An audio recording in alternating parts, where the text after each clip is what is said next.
평안에 매는 줄로 성령이 하나 되게 하신 것을 힘써 지키라.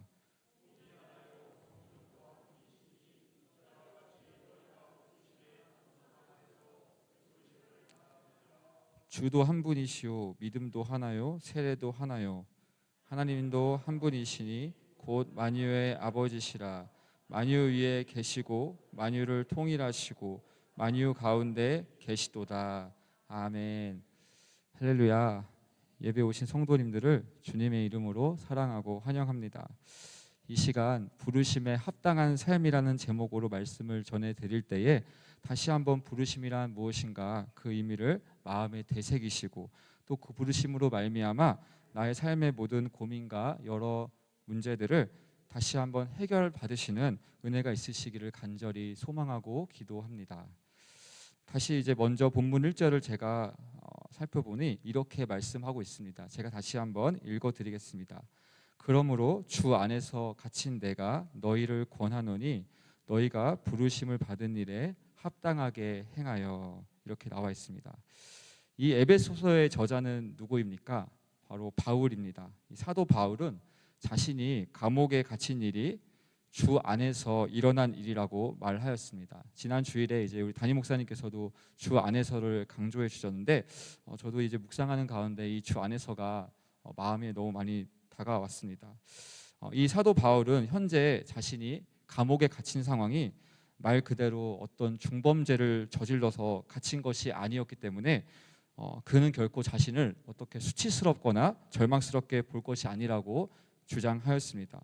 보통 누군가에게 자기 자신이 감옥에 갇힌 상태라고 말한다면 듣는 사람의 입장에서는 무의식적으로 생각하기를 그가 어떤 잘못을 했다든지 또는 어떤 범죄를 저질러서 갇히게 되었을 것이라고 생각하는 경우가 일반적이지만 바울은 자신이 감옥에 갇힌 이유는 다른 어떤 이유도 아니라 바로 예수 그리스도의 복음을 증거하다가 갇힌 것이었기 때문에 오히려 그는 당당하고 떳떳하게 그가 감옥에 갇힌 사실을 알렸음을 확인해 볼 수 있습니다.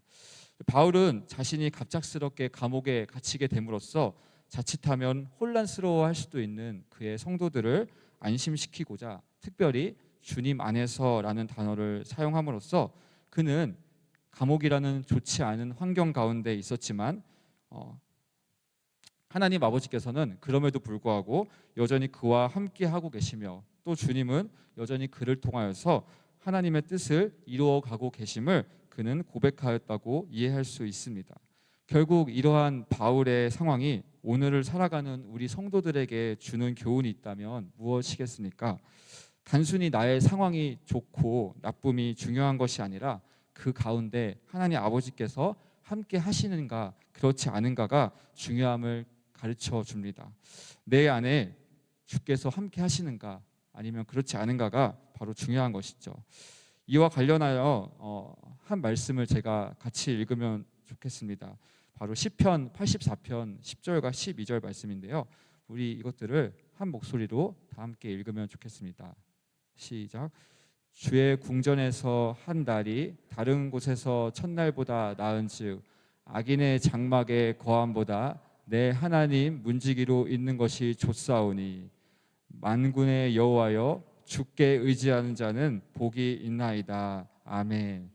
사랑하는 성도 여러분, 바라옵기를 내 주 계신 곳이 어디나 하늘나라라는 그 말씀처럼 내가 주 안에 있을 때 그곳이 곧 주의 궁정이 됨을 믿으시고 그곳에서의 한날을 그 주님이 없는 다른 첫날보다 귀히 여기시는 삶을 살게 되시기를 간절히 소망합니다. 또 그런 의미에서 저는 이 시간 다시 한번 우리 성도님들께 도전을 드리기를 우리가 삶 속에서 실천하는 모든 일들에 있어서 그 일들이 때로는 내가 보기에는 별로 소망 없어 보이고 또 별로 가치나 의미가 없어 보인다 할지라도 주 안에서 행하고 있다면 반드시 그 어떤 일들도 위대한 일이 될 수 있음을 믿고 무엇보다 그 일이 하나님께서 인정하시는 일이 될 수 있음을 굳게 믿으시고 항상 기대와 소망을 가지시고 살아가시는 저와 우리 성도님들 되시기를 간절히 소망합니다. 우리가 주 안에서 살아가기 시작할 때 결국 두 존재로부터 인정을 받게 됩니다. 먼저는 하나님께로부터 인정을 받게 되고 그 다음으로는 그분을 신실하게 따르는 성도들로부터 인정을 받게 됩니다. 신실한 사람은 신실한 성도를 알아보게 되어 있습니다. 우리가 인생을 살면서 다른 누구의 인정도 아닌 방금 말씀드린 두 존재로부터 인정받기를 힘쓴다면 그 인생이야말로 이미 성공한 인생이라 할 수 있겠습니다.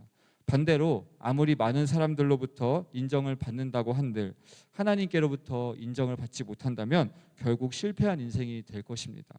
부모님이 나를 인정해주고 내 아내나 내 남편이 나를 인정해주고 또 자식들이 나를 인정해준다 할지라도 또 많은 성도들이 나를 인정해준다 할지라도 하나님께서 나를 인정해주지 않으신다면 결국에는 실패한 인생인 것입니다.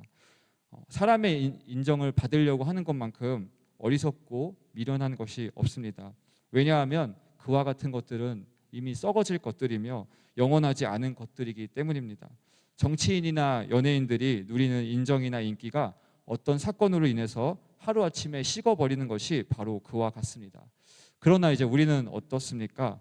사람의 인정이 영원하지 않다는 것을 알면서도 결국 연약한 인간인지라 때로는 믿었던 도끼의 발등을 찍히고 나서야 비로소 그와 같은 행동들을 멈추곤 합니다. 사람의 인정을 받기 원했던 대표적인 한 사람으로 바리새인이 있습니다. 그들은 주님의 말씀에 따르면 말만 하고 행동하지 않는 사람들이라 소개됩니다. 그들은 무거운 짐을 묶어서 사람의 어깨에 지우되 자기는 이것을 한 손가락으로도 움직이려 하지 아니하며 그들의 모든 행위를 사람에게 보이고자 하며 또 그 경문띠를 넓게 하며 옷수를 길게 하고 자신의 윗자리와 잔치의 윗자리와 회당의 높은 자리와 시장에서 문안받는 것과 사람에게 랍비라 칭함받는 것을 좋아한다는 평가를 받았습니다. 이처럼 자기 의와 자기 사랑, 자기 열심이 가득했던 이 바리새인들은 주 안에서 사는 사람들이 아니었습니다. 그들은 뭔가 대단한 종교적 열심을 내는 것처럼 보였지만 예수님이 보시기에는 그저 구원받지 못한 존재였던 것입니다. 이러한 그들의 모습을 통해서 알 수 있는 또 한 가지 교훈이 있다면 단순히 눈에 보이는 어떤 직분이나 화려한 겉모습이 그 사람을 진정으로 위대하게 해주는 것이 아님을 다시 한번 깨닫게 해줍니다. 우리는 이 바리새인의 모습을 상상하면서 혹시 나도 모르는 사이에 내가 속한 소속과 또 직업과 또 직분과 또 겉으로 보이는 어떠한 것에 나의 안정감을 두고 하나님보다 사람에게 더 인정을 받기 위해 애쓰진 않는지 돌아볼 수 있어야 하겠습니다. 그런 의미에서 우리 예수님은 사람의 인정을 받는 일에 있어서 철저하게 실패하신 분이었습니다. 그분은 세상의 관점으로 볼 때 철저하게 실패자였습니다. 우리 예수님은 30살이 넘으셔서 시작하신 공생의 사역은 불과 3년 만에 막을 내렸습니다. 인간의 눈으로 보기에는 참으로 안쓰럽고 불쌍하게 돌아가셨습니다. 그분은 모든 죄의 오명과 조롱과 핍박과 수치를 모두 다 받으시고 십자가에서 죽음을 당하셨습니다. 그러나 저와 성도님들은 이미 알고 있듯이 그분의 죽음은 사실 우리를 위한 위대한 죽음이었습니다. 왜냐하면 그가 채찍에 맞음으로 우리는 나음을 얻었고 그가 죽으심으로 우리는 영생을 얻었기 때문입니다. 예수님께서는 하나님의 뜻대로 죽기까지 순종하신 결과 사람에게는 버림을 받으셨지만 하나님께로부터는 그 삶을 인정받으시고 하나님 보좌 우편에 앉으시는 영원한 영광을 얻으셨습니다. 결국 이 고난주간에 우리가 다시 한번 되새겨야 할 신앙의 태도가 있다면 바로 세상에서는 실패자가 된다 할지라도 하나님의 나라에서는 승리자셨던 그 예수님을 본받음으로 우리 역시도 기꺼이 그 삶을 따르기로 결정하는 저와 성도님들 되시기를 간절히 소망합니다. 주 안에 있는 나에게 단 근심이 있으랴 십자가 밑에 나가 내 짐을 풀었네. 주님을 찬송하면서 할렐루야 할렐루야 내 앞길 멀고 험해도 나 주님만 따라가리. 아멘. 오늘 예배 전에 우리가 불렀던 찬송입니다. 말씀을 준비하는데 이 찬송이 계속 마음속에 머릿속에 아른거려서 꼭 불러야겠다 생각이 들었습니다. 이 찬양을 함께 부르시면서 다시 한번 우리 성도님들 마음 가운데 그 어디나 하늘나라 되시기를 간절히 소망합니다. 주 안에 있는 자에게 근심이 없다고 말씀하시니 날마다 주 안에 있기를 힘쓰시는 저와 우리 성도님들 되시기를 간절히 소망합니다. 계속해서 오늘 말씀 1절을 보면은 바울은 이제 부르심에 대해서 설명하고 있습니다. 그는 이제 그의 표현에 따르면 부르심은 받는 것이라고 말씀하고 있습니다. 부르심은 받는 것이다라는 말의 의미를 어떻게 이해할 수 있을까요? 한마디로 부르심은 내가 노력해서 얻어내는 것이 아니라 하늘로부터 주어지는 소명과도 같은 것이라고 이해할 수 있습니다. 다시 말해서 내 쪽에서 내 편에서 무엇인가 조건이 되고 자격이 갖추어져야만, 어떤 능력이 갖추어져야만 얻는 것이 바로 부르심이 아니라 하나님 편에서 구원하시기로 예정하신 사람들에게 주시는 소명이 바로 부르심이라 할 수 있습니다. 바울은 이 부르심을 설명함과 동시에 그가 섬기던 에베소 성도들을 향하여 또 그 밖에 다른 성도들을 향하여 부르심을 받은 일에 합당하게 살라고 권하였습니다. 합당하다는 말은 무슨 뜻입니까? 우리가 종종 이 말을 사용하곤 하는데, 합당하다는 말은 바로 부르심을 받은 일에 적합하게 걸맞게 행동하라는 말로 이해할 수 있습니다. 우리의 힘과 우리의 능력만으로는, 우리의 노력만으로는 부르심에 합당하게 사는 것이 결코 불가능하지만, 우리를 창세로부터 예정하신 하나님, 우리를 무조건적으로 선택하시고 또 우리를 속죄하시고 우리를 그분의 불가항력적인 은혜로 이끄시고 끝까지 구원의 길로 견인하시는 그 하나님의 도우신 덕분에 우리는 그분의 부르심에 합당하게 살 수 있음을 믿습니다. 나를 창세전부터 불러주신 그 하나님께서 나를 끝까지 책임지시고 또 나를 인도하시고 결국에는 나를 영원한 천국의 자리로 이끄신다는 그 믿음이 부족하고 연약한 우리 인간들에게 참으로 큰 소망을 주는 믿음인 줄로 믿습니다. 저는 처음에 이제 이 바울이 부르심을 설명하면서 동시에 권하노라라는 글을 읽었을 때 바울이 성도들 향해서 이렇게 내가 너에게 권하노니 이렇게 말을 하는데 그의 마음이 별로 그렇게 그다지 간절하다는 생각이 들지 않았습니다. 왜냐하면은 우리 말에서는 누군가에게 어떤 것을 이렇게 권한다고 할 때 그저 그것이 어떤 강제성이 있거나 강요의 의미가 있다기보다는 그냥 내 말을 한번 들어보고 괜찮은 것 같으면 한번 해보고 아니면 말라는 참고 정도의 수준으로 우리가 보통 권한다 이렇게 이야기하기 때문입니다. 내가 권하는 것이지 강요하는 것이 아니야. 그냥 참고만 하라고, 절대 부담 갖지 말고, 이렇게 꼭 말하는 것 같이 느껴질 수 있다는 것이죠. 그런데 사실 이러한 말이 사람을 더 부담되게 하는 것도 사실입니다.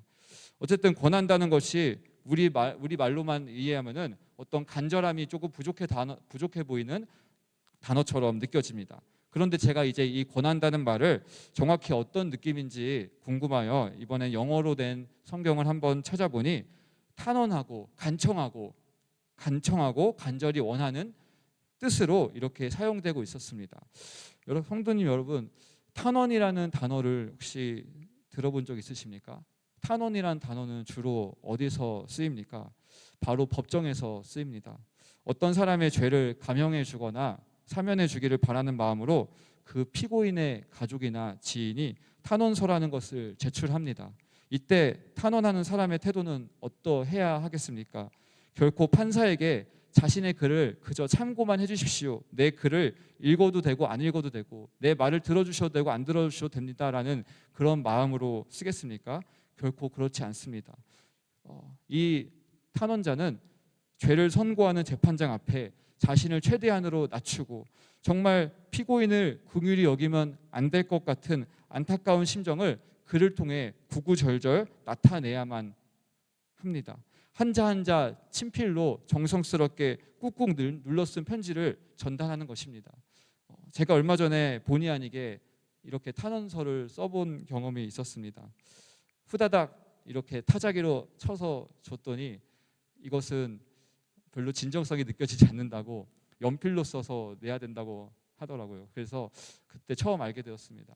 그 재판을 선고하는 사람의 그 마음에 흡족하게 정성을 다해서 간청하는 마음으로 그렇게 권하는 것, 그것을 오늘 바울이 이야기하고 있는 것입니다.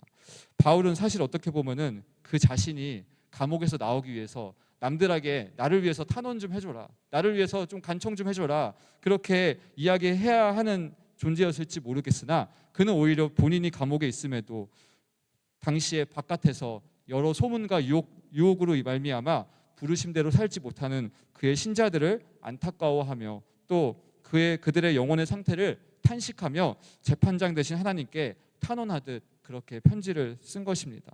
이 바울의 입장에서는 자신이 탄원을 받아야 될 대상인데 오히려 다른 사람을 위해서 본인이 중재하는 역할을 하였던 것이죠. 그렇기에 이 1절에서 권한다라는 이 표현은 단순히 그저 참고만 하라는 말이 아닙니다. 바울이 그저 성도들을 향해서 너희가 부르심대로 살려면 살고 말라면 말하라, 그냥 적당히 둘 중 하나를 선택하려면 선택하고 말라면 말하라, 이렇게 약한 수준으로 이야기하는 것이 아니라 정말 강한 어조로 제발 부탁이니 부르심대로 살아서 정신을 똑바로 차리고 이 어두운 세상 속에서 하나님의 말씀을 따라 구원을 받으라는 마음으로 강력하게 호소한 내용이라고 할 수 있습니다. 이 부르심대로 사는 것이 그만큼 중요하고 그 이유는 이 부르심대로 살아야만 우리의 구원과 결코 무관하지 않기 때문임을 바울은 호소하였던 것입니다. 하나님의 부르심대로 살아가는 삶의 중요성에 대해서 마태복음 7장 21절에서 23절은 이렇게 말씀합니다. 제가 읽겠습니다. 나더러 주여 주여 하는 자마다 다 천국에 들어갈 것이 아니요 다만 하늘에 계신 내 아버지의 뜻대로 행하는 자라야 들어가리라. 그날에 많은 사람이 나더러 이르되 주여 주여 우리가 주의 이름으로 선지자 노릇하며 주의 이름으로 귀신을 쫓아내며 주의 이름으로 많은 권능을 행하지 아니하였나이까 하리니 그때 내가 그들에게 밝히 말하되 내가 너희를 도무지 알지 못하니 불법을 행하는 자들아 내게서 떠나가라 하리라. 아멘. 그리스도인은 결코 말로만 예수를 믿고 삶은 행동은 자기 멋대로 사는 존재가 아님을 가르쳐주는 대표적인 구절이라 할 수 있습니다. 우리가 진정 하나님의 부름을 받은 사람이라면 그분의 뜻에 맞게 행동해야 한다는 그 사실을 잊지 말아야 합니다. 결국 이 세상의 사람들을 부르심이라는 단어를 기준으로 분류하면 이렇게 말씀드릴 수 있습니다. 부르심을 받은 자가 있고 부름을 받지 못한 자가 있습니다. 더 정확하게 설명하면 하나님의 부르심을 받은 자가 있는가 하면 그렇지 못한 자가 있습니다. 그리고 특별히 그리스도인 내에서 다시 한번 또 우리는 이렇게 분류할 수가 있습니다. 부르심을 깨달은 자가 있고 부르심을 깨닫지 못한 자가 있습니다. 결국 이 말의 의미는 무엇입니까? 그리스도인이라면 모두가 1차적으로는 성도로서의 부름을 받았습니다. 그런데 여기서 이제 부르심을 깨달은 사람은 그 부르심을 머리가 아닌 가슴으로, 심장으로 깨닫고 주님의 나라와 의를 위해서 헌신하는 사람이라 할 수 있다면, 부르심을 깨닫지 못한 사람은 그것과 상관없이 사는 사람이라 할 수 있습니다. 성도의 첫 번째 부르심이란 무엇입니까? 우리 웨스트민스터 소유리 문답 1문에 보면 잘 나와 있습니다.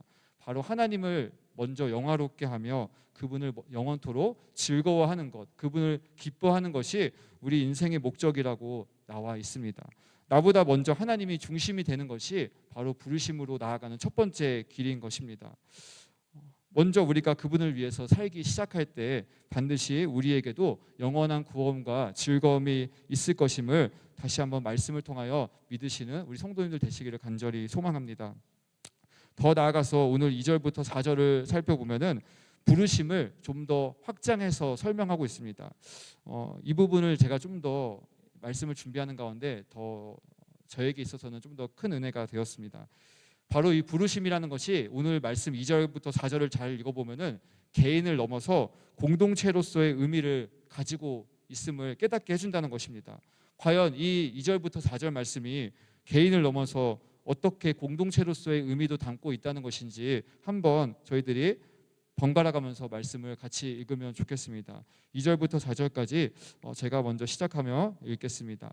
모든 겸손과 온유로 하고 오래 참음으로 사랑 가운데서 서로 용납하고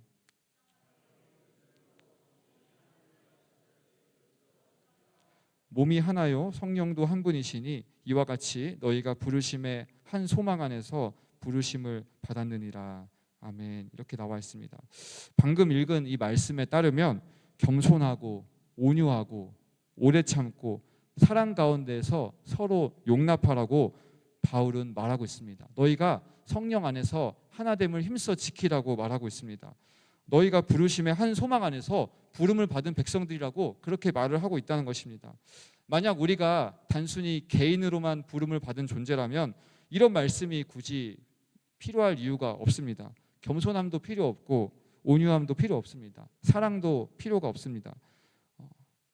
혼자서만 하나님을 잘 믿을 것이라면 굳이 이런 것들을 뭐하러 훈련하겠습니까? 그냥 예배에 나와서 나와 하나님과 단 둘이서 깊은 교제를 누리다가 돌아가면 그만인 것인데, 사도 바울은 여기서 말하기를 겸손하고 오래 참고 이 다른 사람과의 어떤 상호성을 이야기하고 있다는 것입니다. 한마디로 이 부르심이라는 것이 개인을 넘어 공동체 안에서 이해돼야만 온전한 이해라는 것을 그가 가르쳐 주고 있다는 것입니다.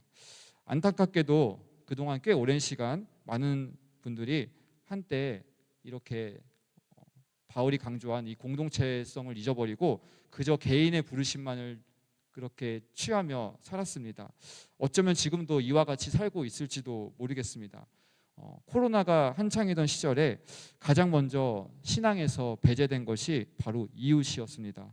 신앙에서 이웃사랑은 구원과 무관함을 믿었던 사람들의 잘못된 신앙이 적나라하게 드러나는 시간들이었습니다. 많은 분들이 코로나를 핑계로 온라인 예배를 드리며 그 예배를 온전하다고 믿었습니다. 다른 사람에게 바이러스를 옮기면 안 된다는 그 이유로 코로나가 끝나고도 오랫동안 교회에 나오지 않은 분들도 있었습니다. 스스로 느끼기에 뭔가 마음에 찝찝함은 있지만 어차피 정확히 무엇이 잘못된 건지 모르기 때문에 어차피 내가 예배 드리는데 집에서 드리던 교회에서 드리던 그게 무슨 상관일까 스스로를 또 안위하며 그렇게 때로는 하나님과 나와의 관계만 확실하면 되지라고 그렇게 생각하며 많은 분들이 예배를 드렸던 것입니다. 이때 당시에 함께 생겨난 새로운 형태의 사람들도 있는데 제가 찾아보니 플로팅 크리스천이라는 부류였습니다. 이 플로팅 크리스천이란 이 플로팅이 이제 물에 둥둥 떠 있는 그런 단어를 뜻하는데 공중이나 물에 떠 있다는 의미로 어딘가에 소속되지 않고 자신의 편의에 따라서 신앙생활을 하는 사람이라고 그렇게 정의되어 있었습니다. 즉 공동체에는 소속되지 않은 채 이 교회 저 교회를 그저 기웃거리며 배회하는 사람들을 의미한다고 볼 수 있습니다. 주로 마음에 이런 마음을 많이 가지고 있는 것입니다. 나는 정상이고 내 신앙에는 문제가 없는데 내가 가는 교회들마다 다 문제가 있는 것 같고 목사님이 이상하고 집사님이 이상하고 장로님이 이상하고 전도사님이 이상한 것 같아서 교회 시스템이 이상하고 성경적이지 않아서 나는 교회를 못 다니겠어. 그냥 혼자 조용히 신앙생활 할래. 스스로를 그렇게 위안하며 대형교회 안에서 어느 누구의 간섭도 받지 않고 싶은 마음으로 그렇게 조용히 예배하고 조용히 예배당을 빠져나간 그런 마음가짐을 가진 사람들이 때로는 있었다는 것입니다. 나 혼자 예배 드리겠다는데 그것이 도대체 무엇이 문제입니까? 그렇게 스스로에게 물었지만 어차피 답도 나오지 않을 거 그렇게 나름대로 그렇게 했다는 것이죠. 물론 나름대로 영적인 쉼을 가지기 위해서 일정 기간 그렇게 지내는 것도 필요하다면 필요할 수 있지만 그러나 언제부턴가 교회 안에서 내가 상대하고 싶지 않은 많은 이웃들을 멀리하기에 딱 좋은 방법이라 생각이 들어서 이제는 공동체란 나의 신앙에서 배제되고 나 개인만이 유일하게 하나님 앞에 잘 쓰면 된다는 그런 마음으로 그렇게 살았던 것입니다. 저는 말씀을 준비하는 가운데 과연 부르심의 관점에서 이 개인과 공동체가 함께 어우러져야만 비로소 완성되는 이 부르심의 관점에서 과연 이러한 모습들을 어떻게 이해할 수 있을까 다시 한번 진지하게 생각해 보게 되었습니다. 사랑하는 성도 여러분, 이미 아시겠지만 이 땅을 살아가면서 완벽한 교회를 찾기란 불가능합니다. 만약 내가 속한 공동체에 끊임없는 분열이 양상되고 사랑보다는 미움이 더 많은 것 같고 오래 참음보다는 무례함이 더 많은 것 같고 그래서 내가 그 공동체를 떠나기로 그렇게 멀리 도망하는 방편을 그렇게 택하였다면 그것은 결코 하나님께서 기뻐하시는 일이 아닌 줄로 믿습니다. 오히려 그 기회를 내가 부르심에 합당하게 살 수 있는 기회로 삼아서 내가 마치 그 교회의 몸을 지키는 백혈구와 같은 존재가 되겠다고 다짐하며 기관들의 하나됨을 위해서 힘써 싸우며 또 오늘 말씀처럼 몸의 평안을 위해서 싸우는 존재로 다시 한번 살아가기로 결단해야 할 것입니다. 이것이 바로 오늘 바울이 오늘 말씀에서 너희가 개인을 넘어서 공동체 안에서 서로 사랑하고 서로 용납하고 서로 오래 참음으로 힘써 교회됨을 유지하라고 그렇게 말했던 그의 뜻이라고 저는 믿습니다. 저는 우리 드림교회 성도님들을 보면은 정말로 그야말로 그 부르심을 합당하게 수행하고 계시는 분들이 너무나도 많다는 사실을 참 많이 자주 목격하게 됩니다. 이게 무슨 말인가 하면 제가 이제 겨울에 왔는데 올해 참 겨울에 눈이 많이 내렸습니다. 한 3번, 4번 내렸는데 저는 이게 정상인 줄 알았습니다. 그런데 올해 제일 많이 왔다고 하더라고요. 근데 이제 눈이 올 때마다 그 교회 앞마당을 자기의 집이라 여기시며 어느샌가 달려오셔서 눈을 쓰시는 성도님의 모습을 보고 또 나무를 다듬으시는 또 장로님의 모습을 보고 또 여러 가지 아무도 신경 쓸 법하지 않은 그런 일들에 대해서 누군가는 그저 지나치고 말 그럴 일들에 대해서 돌아보시며 아무에게도 인정받지 않더라고 묵묵히 그저 하나님을 위해서 헌신하시는 모습이 제 마음을 너무나도 많이 감동시켰습니다. 정말로 교회를 사랑하셔서 이렇게 불철주야 때가 되면 시간을 날 때마다 교회에 오셔서 이렇게 개인을 넘어 공동체를 위해서 헌신하시는 이 모습이 참 아름답게 느껴지고 존경스럽게 느껴졌던 것입니다. 아무도 알아주지 않더라도 이 공동체를 섬기시는 이 마음, 이 공동체를 위해서 기도하고 봉사하는 이 마음이 저는 바로 오늘 바울이 말하는 부르심에 합당한 삶이라고 믿습니다. 그러한 헌신과 섬김들이 결코 억지로 하는 것이 아니기 때문에 사람의 인정을 받기 위해서 하는 것이 아니기 때문에 더욱 위대하고 아름답게 느껴지는 것입니다. 저는 바라기를 우리 드림교회 성도님들이 모두가 저를 포함하여서 정말 개인을 넘어서 공동체적인 헌신이 더욱더 풍성해지고 정말 서로 더욱더 사랑하고 함께 서로 자라남으로 온전케 되어진 역사가 있기를 간절히 소망합니다. 공동체의 문제를 나의 문제로 여기며 교회의 어려움을 나의 어려움으로 생각하며 함께 교회와 인생을 같이 해나가시는 우리 성도님들이 되시면 좋겠습니다. 잠시 이웃에 대한 이야기를 좀 더 이야기를 드리면 사실 우리의 개인적인 본성으로는 이웃은 귀찮은 존재가 맞습니다. 나와 마음이 잘 통하는 대상이 맞다면 얼마든지 함께하고 싶지만 나와 케미가 잘 안 맞고 코드가 잘 안 맞는 사람하고는 단 한순간도 같이 있고 싶지 않은 것이 우리의 본성이라 할 수 있습니다. 그러나 그렇다고 해서 우리가 사랑하는 것을 멈춰서야 되겠습니까? 하나님께서는 우리가 서로 사랑할 때 너희가 내 제자인 줄 알리라 말씀하셨고 또 교회라는 것은 모퉁이 돌 대신 예수님이 그 주축이 되셔서 그분은 머리요 우리는 그분의 손과 발 다른 지체들이 되어서 함께 지어져 가는 것이라고 분명히 말씀하셨는데 우리는 때로 작은 자를 멀리하고 작은 일을 멀리하고 큰 일만 선호하며 화려한 일만 선호하며 그렇게 때로는 불필요 없다고 여겨지는 존재나 또 어떤 물건이나 어떤 일을 그저 잘라내고 싶어하는 마음을 가지진 않았었는지 다시 한번 되돌아보는 이 시간 되면 좋겠습니다. 이러한 마음이 계속해서 이어진다면 어쩌면 주님의 몸된 교회를 기영아처럼 만드는 것과 다름이 없는 것입니다. 예수님께서는 우리를 구원하시려고 친히 이 땅에 오셔서 우리의 이웃이 되어 주셨습니다. 그분은 정말 이득될 만한 것이 하나도 없으셨음에도 불구하고 죄인된 우리를 다시 살리시려고 자신의 목숨까지 내어 주셨던 것입니다. 그것이 바로 하나님의 뜻이었기 때문에 다른 이유도 아닌 그것이 하나님의 뜻이며 하나님을 기쁘시게 하는 일이었기 때문에 예수님은 그렇게 우리를 위해서 죽으셨던 것입니다. 사랑하는 성도 여러분, 그러므로 우리는 이 주님의 부르심에 함께 동참해야 할 줄로 믿습니다.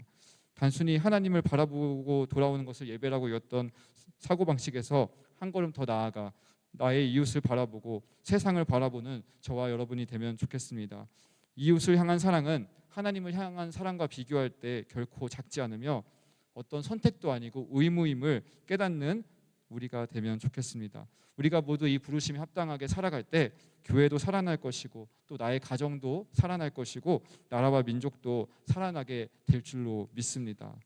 때로는 사랑하기가 너무나도 벅차고 아무리 내가 많은 사랑을 쏟아부어도 고마워할 줄 모르는 나의 이웃, 나의 가족 때문에 때로는 지치고 낙심할 수 있지만 그때마다 여전히 나 또한 이전에는 주님의 사랑을 다 알지 못한 채 그저 받기만을 요구했던 인생이었음을 기억하며 다시 한번 끝까지 사랑하기로 결정하는 우리 성도님들 다 되시기를 간절히 소망합니다.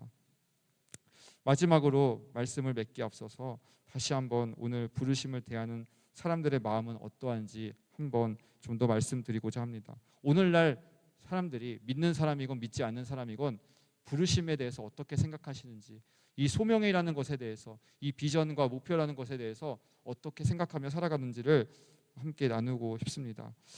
저는 아까 세상에는 부름을 받은 자가 있고 부름을 받지 못한 자가 있다고 말씀드렸는데, 그것은 어디까지나 그리스도인의 입장에서 하나님을 기준으로 분류한 것이기 때문에, 사실 제가 지금 드리고 싶은 말씀은 부름을 받지 않은 사람은 그 누구도 없습니다. 그 대상이 하나님이 아닐 뿐이지 어느 한 사람 한 사람도 다 누군가로부터 부름을 받기 원한다는 말씀입니다. 왜냐하면 인간은 때로는 그저 놀고 먹고 평생 돈만 있다면 백수를 살고 싶어하는 그런 꿈을 꾸기도 하지만, 정작 그렇게 살라고 시간을 주면은 며칠이 안 되어 일을 하고 싶어 안달나는 존재임을 아마 우리 성도님들도 잘 알고 계실 것입니다. 우리 어린 아이들은 그저 돈 많은 건물주가 되어서, 꿈이 나는 돈 많은 건물주가 되어서 아무 일도 하지 않고 살고 싶다라고 때로는 그렇게 이야기하기도 하지만, 그것이 얼마나 비참하고 얼마나 불행한 인생인지를 이미 우리 성도님들께서는 잘 알고 계실 것입니다. 왜 우리는 일을 하고 싶어하고 누군가의 부름을 받고 나아가고 싶어합니까? 바로 이것은 이제 성경에 나와 있는 것은 아니지만, 어떤 한 사람이 조사한 결과 인간으로서는 가장 큰 욕구가 있다면 생리적인 욕구가 있고, 또 인정받고 싶은 욕구가 있고, 사랑받고 싶은 욕구가 있고, 또 다른 여러 가지 욕구가 있는데, 그 가장 꼭대기에는 바로 자기를 실현하고 싶어하는 자아 실현의 욕구가 있기 때문에, 인간은 가만히 그저 앉아서 아무것도 하지 않은 채 시간을 보내는 것은 자기 스스로도 용납을 못한다고 볼 수 있는 것입니다. 누구라도 자신을 불러주는 이가 있으면 좋겠다고 꿈꾸는 것입니다. 저는 이 부르심에 대해서 생각하는데 포도원 품꾼의 비유가 생각났습니다. 9시에 부름받은 사람이 있었고 오후 5시에 부름받은 사람이 있었는데, 저는 예전에 그 1시간 남기고 부름을 받았다가 하루 임금을 타간 그 사람이 너무나도 부럽고 하나님은 불공평하신 것이 아닌가 그렇게 생각했던 적이 있었습니다. 그런데 제가 이 말씀을 준비하면서 느낀 것은 그 5시에 부름받은 그 사람이야말로 정말 불행한 사람이었다는 것입니다.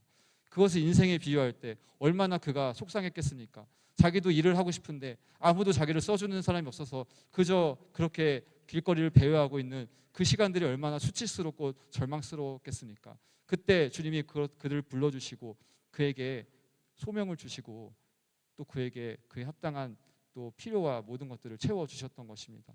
사랑하는 성도 여러분, 우리가 일할 수 있다는 것, 그것도 하나님을 위해서 일할 수 있다는 것은 큰 축복인 줄로 믿습니다.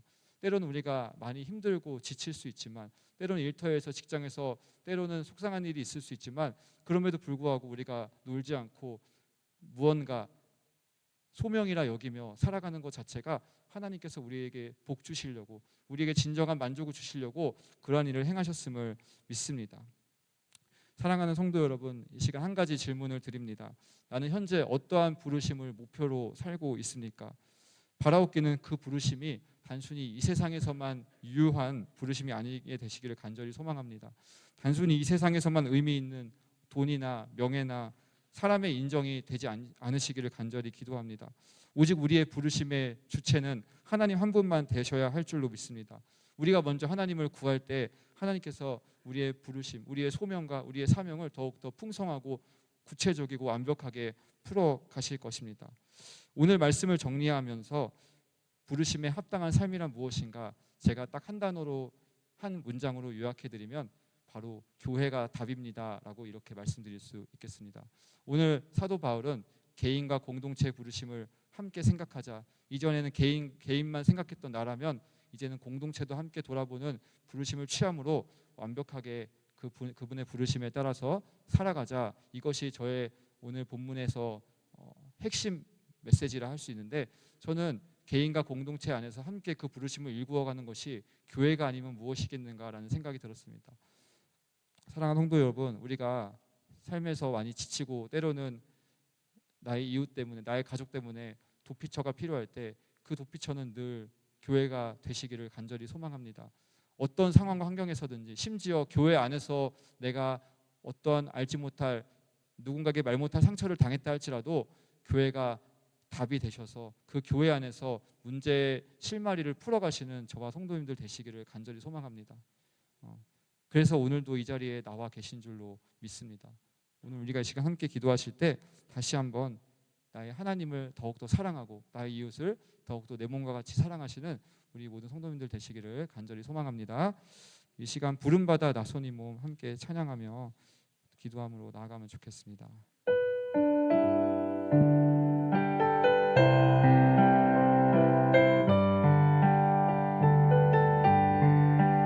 부름받아 나선이 몸 어디든지 가오리다. 괴로우나 즐거우나 주만 따라가오리니 어느 누가 막으리까. 죽음인들 막으리까. 어느 누가 막으리까. 죽음인들 막으리까. 아골골짝 빈들에도 복음 들고 가오리다. 소돔 같은 거리에도 사랑 안고 찾아가서 종의 몸에 지닌 것도 아낌없이 드리리다. 종의 몸에 지닌 것도 아낌없이 드리리다. 존귀 영광 모든 권세 주님 홀로 받으소서. 멸시천대 십자가는 제가 지고 가오리다. 이름 없이 빛도 없이 감사하며 섬기리다. 이름 없이 빛도 없이 감사. 한 번 더 찬양합니다. 이름 없이 빛도 없이, 이름 없이 빛도 없이 감사하며 섬기리다. 이름 없이 빛도 없이 감사하며 섬기리다. 아멘. 이 시간 함께 기도하면 좋겠습니다. 오늘 들으신 말씀을 생각하시면서 과연 부르심이란 무엇인가? 그저 때로는 나 개인만 잘 살면 되지, 나 개인만 하나님 앞에서 온전하면 되지, 그렇게 생각하며 어쩌면 나의 이웃에 대해서는 때로는 미처 무관심하며 살진 않았는지 한번 돌아보는 이 시간 되기를 원합니다. 우리 하나님께서는 말씀하시기를 개인을 넘어 공동체 안에서 비로소 그 부르심이 완성될 수 있다고 오늘 이 본문을 통해서 우리에게 가르쳐 주십니다. 바라옵기는 우리의 신앙이 이제는 나 자신뿐만 아니라 앞으로 나를 넘어서 교회와 내 가정도 함께 고려하며 또 이 나라와 이 민족도 나와 무관하지 않음을 생각하며 하나님, 이제부터 내가 참된 부르심 가운데 거하기 원하오니 이전의 나의 삶은 이제는 청산하고 정말로 주님 안에서 정말로 하나님 내 이웃을 내 몸과 같이 사랑하며 하나님을 목숨을 다해 사랑하는 두 가지의 그 큰 계명을 모두 실천할 수 있는 우리의 삶이 되게 하여 주시옵소서라고, 그렇게 주님이 살아오셨으니, 그렇게 주님께서 우리를 위해서 십자가를 지셨으니 우리도 그렇게 살기 원합니다라고 고백하며 나아가면 좋겠습니다. 이 시간 함께 주님의 이름 부르시며 힘차게 기도하며 나아가시겠습니다. 주여